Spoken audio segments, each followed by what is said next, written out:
Office থেকে সন্ধেবেলা বাড়ি ফিরে দেখি গিন্নি রান্না করছে। রান্নাঘর থেকে বাসনের আওয়াজ আসছে। আমি চুপি চুপি ঘরে ঢুকে পড়লাম।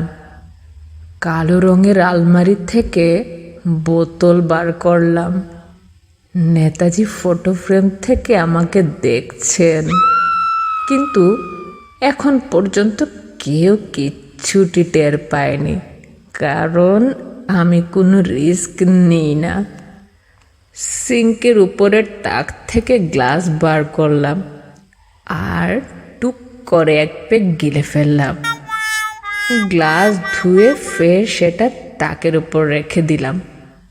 হ্যাঁ, বোতলটাও আলমারিতে রেখে দিলাম।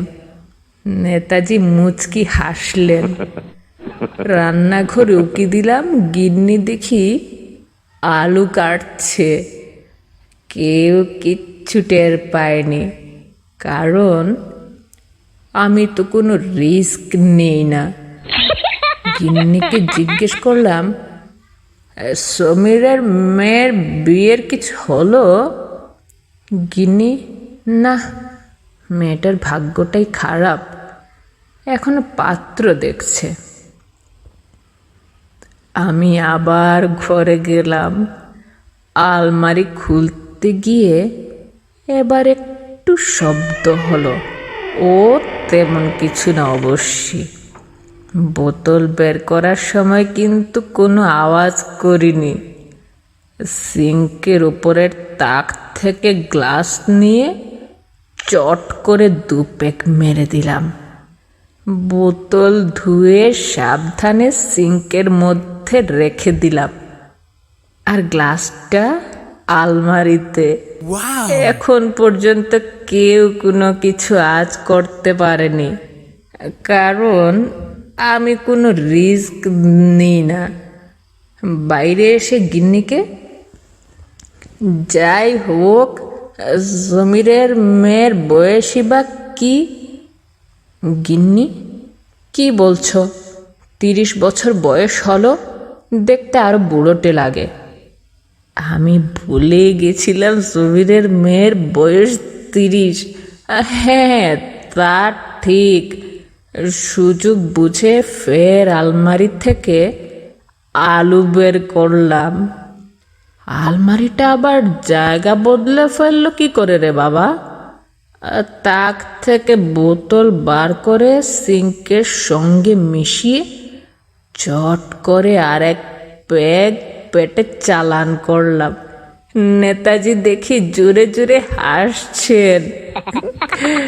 তাক আলুতে রেখে নেতাজির ছবি খুব ভালো করে ধুয়ে আলমারিতে রেখে দিলাম। গিন্নি কি করছে দেখি। হ্যাঁ, ও গ্যাসের উপর সিঙ্ক চড়াচ্ছে, কিন্তু এখন পর্যন্ত কেউ কিছু টের পায়নি, কারণ আমি তো কোনো রিস্ক নিই না।